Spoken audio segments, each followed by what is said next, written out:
നമസ്കാരം. പുരാണ കഥകളുടെ അനന്തസാഗരമായ കഥാ സരിത് സാഗരത്തിലേക്ക് ഏവർക്കും സ്വാഗതം. ഹിഡുംബൻ, ഭീകരതയിൽ നിന്നുയർന്ന ധർമ്മത്തിന്റെ നിഴൽ. വനാന്തരങ്ങളിലെ നിശബ്ദതയിൽ രാത്രിയുടെ ഇരുട്ട് തന്നെ വിറയ്ക്കുന്ന ഒരു കാലമുണ്ടായിരുന്നു. മഹാഭാരതത്തിന്റെ അഗാധതയിൽ ഒളിഞ്ഞിരിക്കുന്ന ഒരു ഭീകരന്റെ കഥ. അവൻ അസുരനായിരുന്നു, എന്നാൽ അവന്റെ ജീവിതം ധർമ്മത്തിന്റെ ഒരു വഴിത്തിരിവായി മാറി. ഇതാണ് ഹിഡുംബന്റെ കഥ. ഗംഗയുടെ തീരങ്ങളിൽ നിന്ന് അകലെ അടർന്ന കാടുകളും ഇരുട്ടിൽ അലഞ്ഞു തിരിയുന്ന കാറ്റും മനുഷ്യന്റെ കാൽപ്പാടുകൾ പോലും പേടിക്കുന്ന ഒരു വനപ്രദേശം.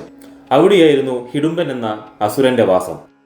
വൻ ശരീരം, കണ്ണുകളിൽ തീപ്പൊരി, മനുഷ്യരെ ഭക്ഷണമായി കാണുന്ന ഒരു ഭീകരൻ.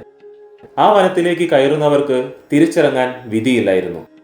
ഹിഡുംബന്റെ സഹോദരി ഹിഡുംബി അവന്റെ കൂടെയുണ്ടായിരുന്നു. എന്നാൽ ഹിഡുംബിയുടെ ഹൃദയം അസുര സ്വഭാവത്തിൽ നിന്നും അല്പം വ്യത്യസ്തമായിരുന്നു. ലക്ഷാഗൃഹത്തിന്റെ തീപിടുത്തത്തിൽ നിന്നും രക്ഷപ്പെട്ട് പാണ്ഡവർ മാതാവ് കുന്തിയോടൊപ്പം വനവാസം നടത്തുകയായിരുന്നു. അന്നൊരു രാത്രി അവർ എത്തിപ്പെട്ടത് ഹിഡുംബന്റെ വനത്തിലേക്കാണ്. ക്ഷീണിച്ച ശരീരങ്ങൾ, വിശപ്പിന്റെ വേദന, എന്നാലും ധർമ്മത്തിന്റെ ശക്തി അവരോടൊപ്പം ഉണ്ടായിരുന്നു. മനുഷ്യന്റെ ഗന്ധം കാറ്റിൽ പടർന്നപ്പോൾ ഹിഡുംബൻ മനസ്സിലാക്കി, മനുഷ്യർ എന്റെ വനത്തിലേക്ക് എത്തിയിരിക്കുന്നു. ഹിഡുംബൻ സഹോദരി ഹിഡുംബിയെ അയച്ചു, പോയി നോക്ക്, ആരാണ് അവരെന്ന്, ഭക്ഷണമാകുമോ എന്ന്.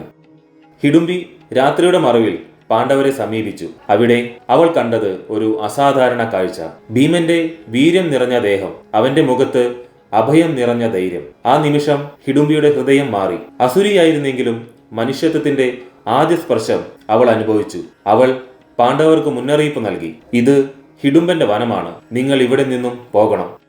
എന്നാൽ ഹിഡുംബൻ സ്വയം എത്തി. വനം മുഴുവൻ അവന്റെ ഗർജനം നിറഞ്ഞു. ഭീമൻ മുന്നോട്ട് വന്നു. ധർമ്മവും അധർമ്മവും മുഖാമുഖം നിൽക്കുന്ന ആ നിമിഷം ആകാശം പോലും നിശബ്ദമായി. ഭീകരമായ യുദ്ധം തുടങ്ങി. വൃക്ഷങ്ങൾ പിഴുതെറിഞ്ഞു, പർവ്വതങ്ങൾ കുലുങ്ങി, വന്യജീവികൾ ഓടിമറഞ്ഞു.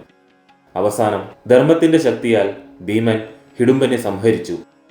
സഹോദരന്റെ മരണത്തിൽ വേദനിച്ചെങ്കിലും ഹിഡുംബി ധർമ്മത്തിന്റെ മഹത്വം തിരിച്ചറിഞ്ഞു. അവൾ ഭീമനെ വിവാഹം ചെയ്തു. അവരുടെ ബന്ധത്തിൽ നിന്ന് ജനിച്ചത് ഘടോൽഗജൻ. അവൻ മഹാഭാരത യുദ്ധത്തിൽ ധർമ്മപക്ഷത്തിന്റെ വലിയ ശക്തിയായി മാറി. അങ്ങനെ ഒരു അസുരന്റെ മരണം ഒരു മഹാവീരന്റെ ജനനത്തിന് കാരണമാവുകയായിരുന്നു. ഹിഡുംബൻ ഒരു ഭീകരനായിരുന്നു, എന്നാൽ അവന്റെ കഥ നമ്മോട് പറയുന്നത് ഒരു സത്യം മാത്രമാണ്.